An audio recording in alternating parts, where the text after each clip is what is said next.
Baik, pada kesempatan kali ini saya akan melanjutkan penjelasan saya yaitu tentang inverse fungsi. Ya, jadi inverse fungsi itu saat SMA sudah ada ya. Saya yakin Anda semua sudah ada kompetensi itu dalam menentukan inverse suatu fungsi. Lalu di sini akan lebih ditajamkan lagi dan juga akan ditambah tingkat kesulitannya untuk fungsi-fungsi yang bercabang. Jadi saya review sedikit.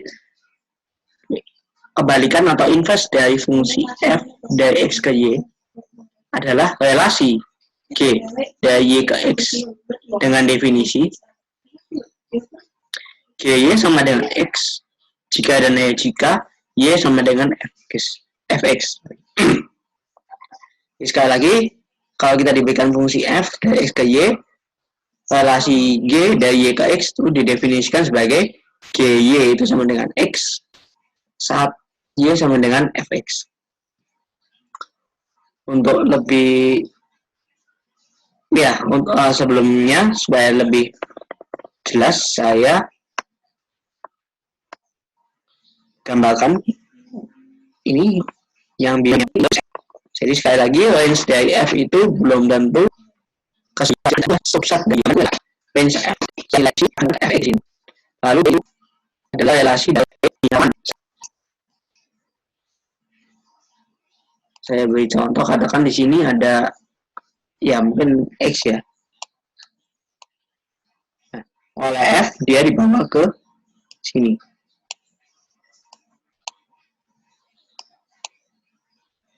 Di sini berarti dia di fx.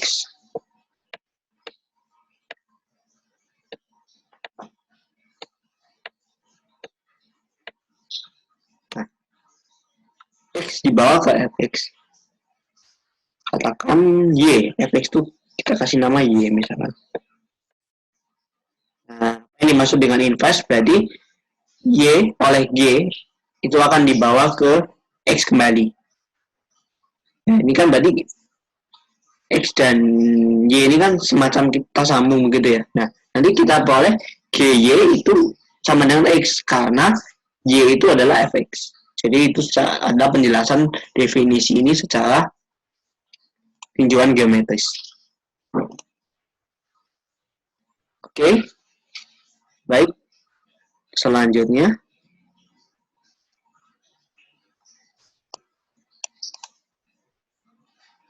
ya, dari ilustrasi diperoleh domain dari G adalah range dari F.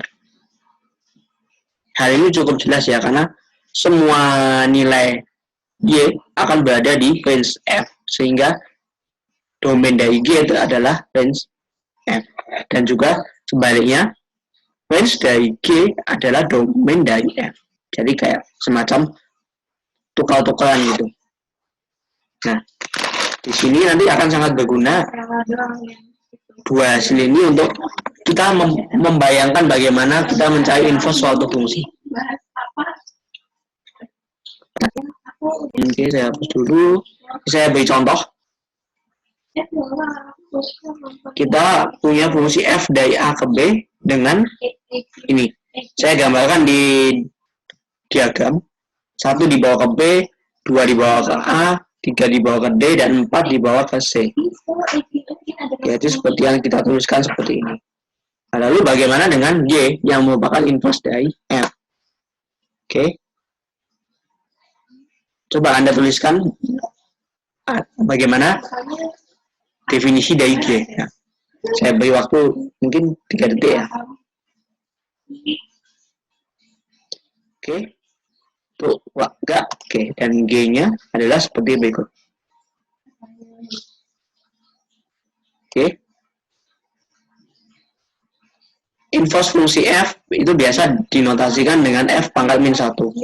Notasi ini umum ya, seperti kita waktu SMA dulu.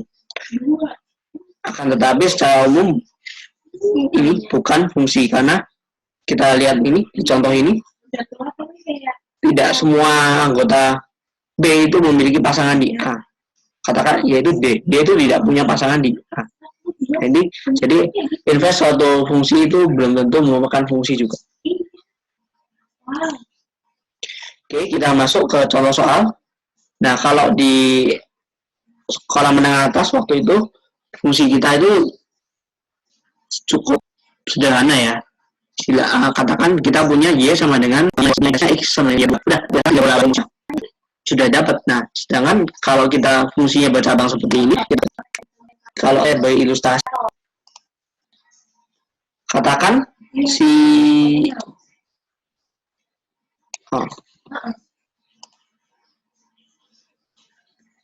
katakan si G itu dari A ke B. Oke.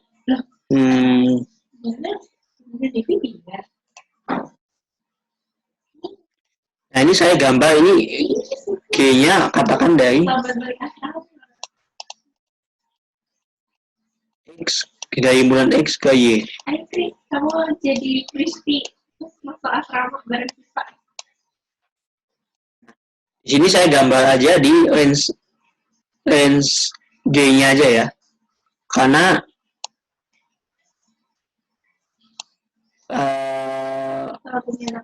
semua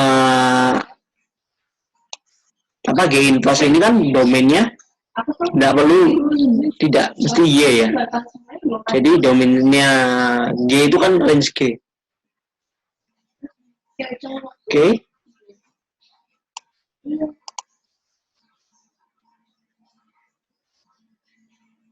Nah, karena ini beda ya, atas bawah ini beda. Dan domainnya juga beda masing-masing. Jadi kita beri nama saja. Namakan G1X itu adalah yang atas X plus 1 per X, dan yang bawah itu G2X, G2 yaitu G2X sama dengan 2X. Nah, ini atas dan bawah kan juga memiliki range masing-masing ya tentu. Karena dia sama-sama fungsi, punya domain masing-masing, punya range masing-masing. Nah, ini kita, kalau saya gambarkan,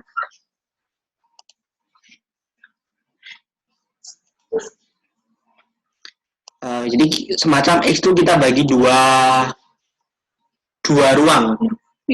Yang pertama yang X-nya lebih dari 0. Dan yang X-nya kurang dari sama dengan 0.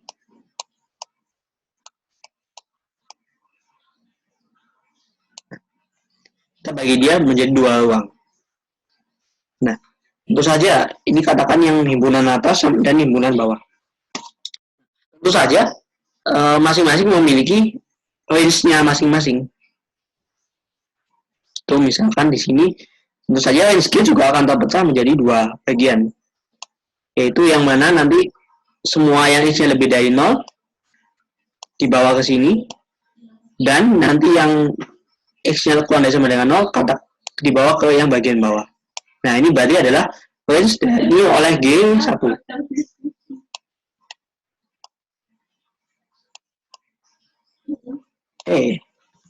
Maaf, G2. Nah, di sini berarti L range dari G1 dan ini range dari G2. Nah, berarti kita selanjutnya adalah mencari range G1 dan range G2. Karena ini penting sekali. Nanti kita tidak hanya di sini kalau dulu waktu SMA kita hanya kalau yang Y2X kan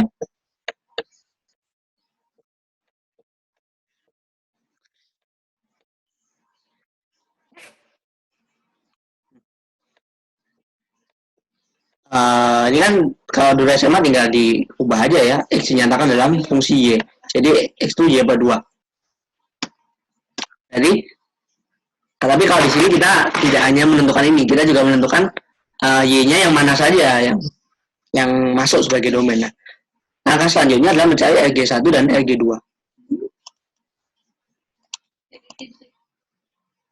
Oke, ini saya clear dulu aja. Untuk range dari G1. G1 memiliki domain X yang positif. Nah, kita lihat X plus 1 sama dengan X sama dengan 1 plus X. Nah, kita lihat X itu sudah bilangan positif. Berarti sepal X-nya juga positif. Dengan demikian,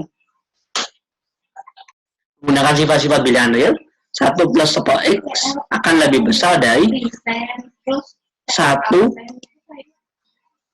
Ini Anda sambil buka lagi sifat-sifat bilangan real, 10x ini lebih besar dari 0, berarti lebih dari 1 plus 0 sama dengan 1. Pada itu berarti nilai dari G1x itu semuanya lebih dari 1. Dengan demikian, LG1 adalah semua bilangan yang lebih dari 1. Nah, bagaimana untuk yang x-nya lebih kecil sama dengan 0? Nah, kita lihat dulu, kita punya fungsinya 2x. Nah, jadi tinggal kita mengalihkan ketidaksamaan ini dengan 2x, jangan dengan 2. Sehingga kita boleh 2x lebih kecil sama dengan 0. Berarti range dari G2 adalah semua bilangan real yang kurang dari atau sama dengan 0. Kalau yang saya tuliskan sebagai berikut. Nah, kita sudah dapatkan range masing-masing. Berarti dengan mengingat yang tadi, domain dari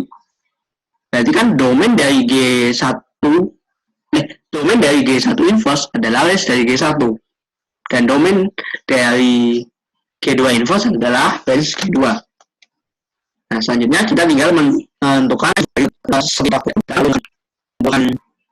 ini kita boleh. Nah, tadi domain dan G inverse itu semua bilangannya lebih dari 1. Ya, tukar Anda bisa lihat lagi di gambar pertama. Semacam posisi domain range.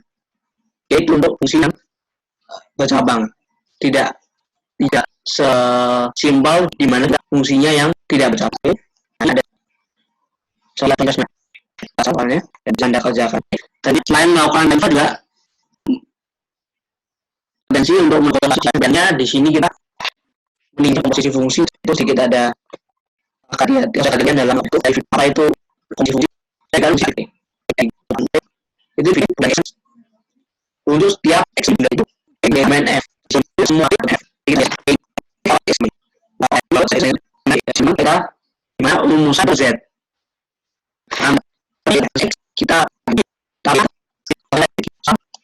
saya punya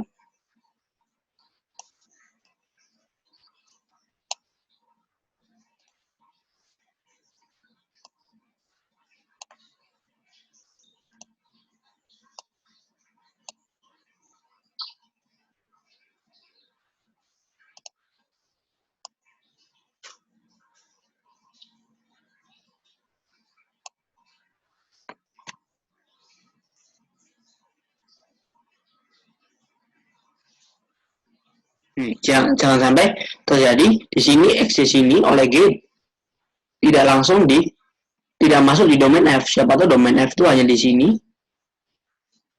tapi x itu ternyata masuk di sini, y-nya tuh di sini. Sorry. Nah, sampai x-nya ada di sini, nanti y-nya tuh di sini. Nah, ini kan tidak nyambung karena F itu hanya ada di sini, daerah terdefinisi, jadi nggak bisa lanjut. Nah, disitulah perlu kehati-hatian.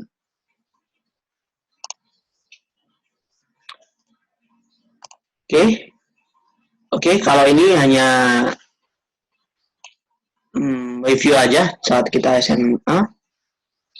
Ini saya rasa sudah cukup mudah ya untuk Anda sekalian. Bisa Anda baca sendiri. Oke, bagaimana jika kita punya fungsi bercabang f bundaran g dengan f-nya itu fungsi mutlak x-1 dan g itu fungsi yang didefinisikan sebagai berikut. Nah, bagaimana bentukan dari f komposisi g?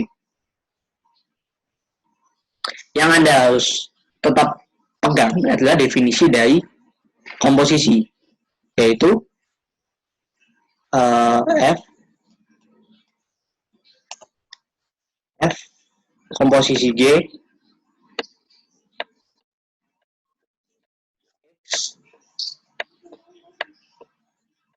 akan sama dengan f G x. Jadi x-nya dimasukkan ke G dulu, baru dimasukkan ke F. Nah, ini kunci yang harus Anda pahami. Kita ingat selalu apa yang dimaksud dengan komposisi fungsi. Oke, sebagai Contoh ya, misalkan ini X-nya 0. Kita masuk ke G dulu. Kalau X-nya 0, masuk di yang atas ya. Berarti min 1. Min 1 berarti kurang dari 1. Lanjut ke yang sini. Min 1 tambah 1 sama dengan 2. Nah, itu sebagai contoh. Kita menamakan, biar gampang. X1 itu sebagai F1, min X plus 1 sebagai F2, lalu G1 itu 4X min 1, dan G2 itu min X kuadrat min 1. Oke, kita tinjau dulu. Untuk X sama dengan 1, G1-nya sama dengan 3, dan 3 akan dilanjutkan oleh F1. Lalu untuk X sama dengan 4, Gx sama dengan 0, dan 0 akan dilanjutkan oleh F2. X yang negatif, Gx-nya akan kurang dari min 1, dan juga kurang dari 0. Sehingga Gx akan dilanjutkan oleh F2.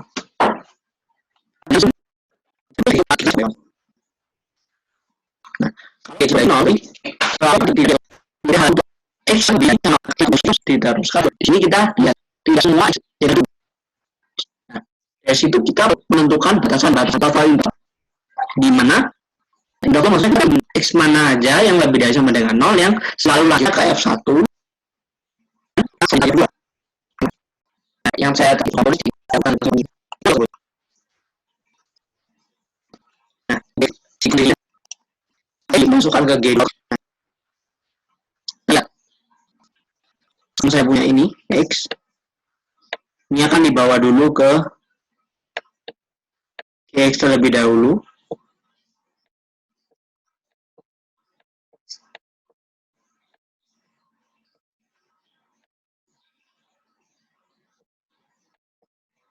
Baru dibawa oleh F.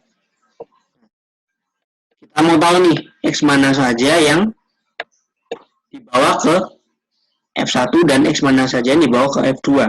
Ini kita lihat dulu nih F1. F1 F1 hanya membawa X yang lebih besar sama dengan 1. Jadi Gx-nya harus lebih besar sama dengan 1.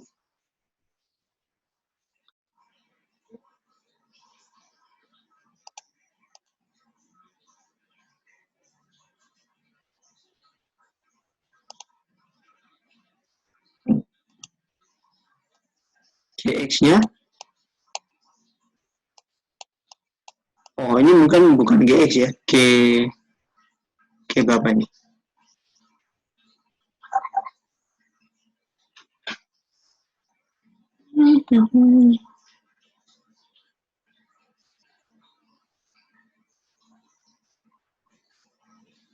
Oh, mohon maaf, ini ada sedikit gangguan.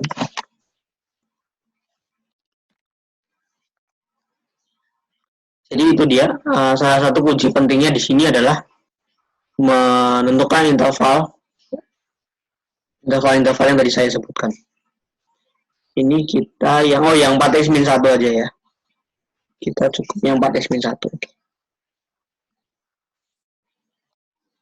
X itu G1. Jadi ini G1, 4x-1.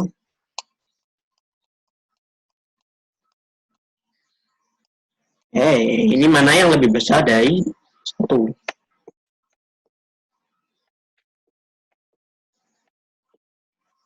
Ini berarti X-nya yang lebih dari setengah.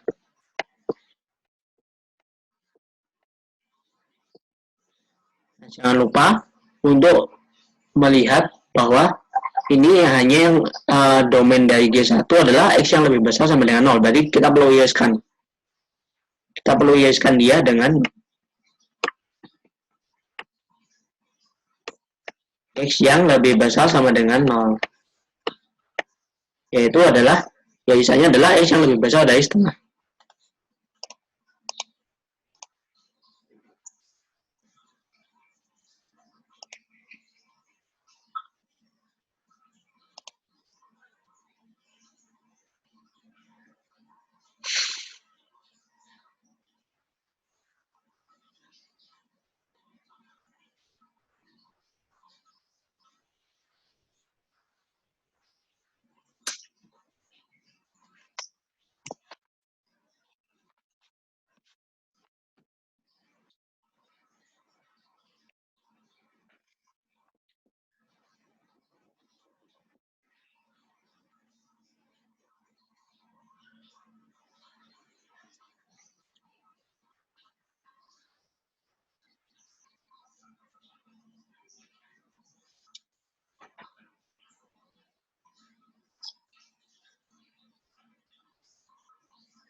Baik, lanjutkan lagi.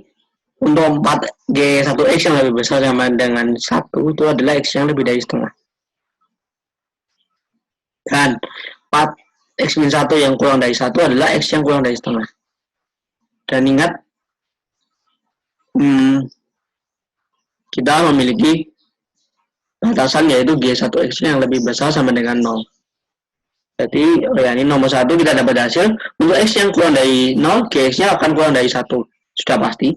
Lalu untuk X yang lebih besar sama dengan setengah, berlaku Gx-nya lebih dari sama dengan 1.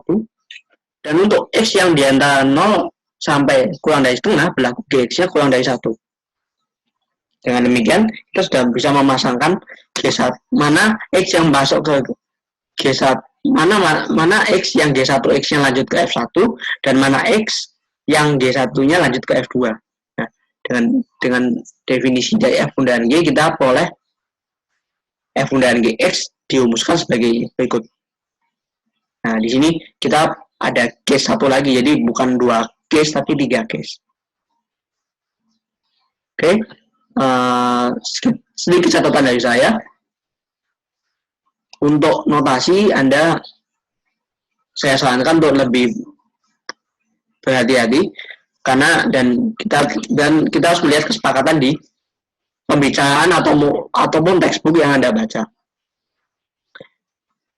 Kalau tadi kan kita di definisi saya itu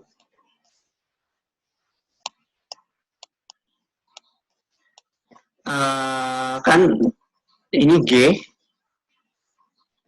ini F, lalu yang saya sebut komposisi itu adalah F bundaan G.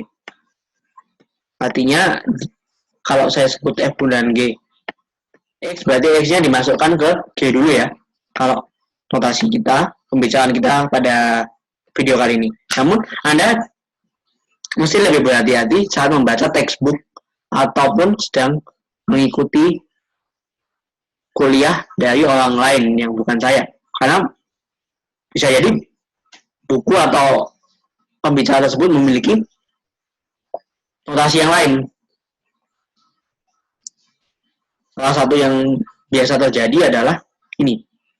Ada buku yang pernah saya baca, dia menotasikan ini adalah bukan F bundaan G, tetapi dinotasikan sebagai GF.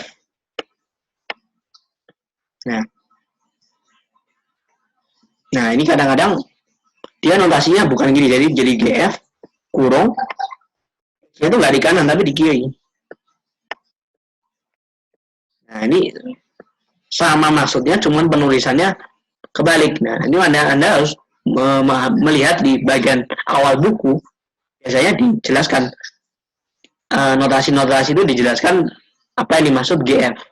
Nah, itu Anda harus sangat berpatokan dengan apa yang sedang Anda baca atau kuliah apa yang sedang Anda dengar dengan notasi yang di sana. Jadi jangan kaget jika notasinya tidak baru bagi Anda atau tidak umum lah ya. Kan selama ini kita dari SMP kalau nulis fungsi kan X-nya selalu yang di kanan seperti ini. Tapi mungkin ada orang-orang tertentu yang punya alasan tertentu mengapa F bundaan G-nya dituliskan hanya GF dan X-nya di G. Itu mungkin mereka punya alasan tertentu, punya kebiasaan yang khusus yang kita harus ikuti. Jadi mana yang sedang kita baca, sedang kita dengarkan, kita berusaha mengikuti notasi-notasi dan juga kebiasaan-kebiasaan dari sang penulis maupun presenter. Begitu juga dalam nanti kedepannya kalau ada Anda membaca textbook, misalkan di situ kadang mungkin Anda belum sampai ke situ ya. Jadi di bagian introduction, jadi sebelum memulai materi kan biasanya ada kata pengantar ya. Nah, itu biasanya di situ ditulis katakan misalkan ada kesepakatan yang berlaku untuk satu bab atau satu buku itu. Misalkan ditulis di dalam bab ini atau dalam buku ini, atau mungkin di bab aja sih. biasanya jarang kalau untuk yang akan saya ucapkan. Untuk bab ini, bilangan real X-nya diasumsikan positif. Nah, karena sudah ada kata-kata di depan itu. Di bab ini, bilangan real X, dalam bab ini semua bilangan real diasumsikan positif. Nah, berarti dalam bab itu, setiap kali kita menemukan bilangan real, itu sudah ada asumsi positif yang melekat. Jadi, mengapa? Karena dia sudah katakan di awal bab, di introduction, bahwa semua bilangan real X yang ada di sini positif. Jadi, tanpa ada sebut positif, dikasih bilangan real itu udah asumsinya positif. Nah, itu Anda akan nanti ke depannya akan berhadapan dengan yang seperti itu. Oke. Baik, itu untuk penjelasan materi dari saya dan gimana cara kerjanya untuk menentukan komposisi. Oke, ini ada sedikit hadiah dari saya soal latihan yang K. Jadi diberikan 3 fungsi ini, tentukan 1, 2, 3, 4. Lalu yang L, yang ini. Ya, di sini saya 2 soal ini F bundaran G ya. Tetapi jika Anda memiliki waktu luang, ini bisa dibalik nih. Nanti G bundaran F jadi apa nih? Bisa jadi lebih sukar atau malah lebih gampang ngerjainnya. Nah, itu Anda bisa coba eksplorasi sendiri dan tidak lupa untuk berdiskusi dengan teman-temannya. Oke? Biar tidak bosan ya, langsung fungsi sisa soal dan ini saya cukup komposisi fungsi. Selanjutnya ingat juga alat. Oke, banyak sebagainya sempurna.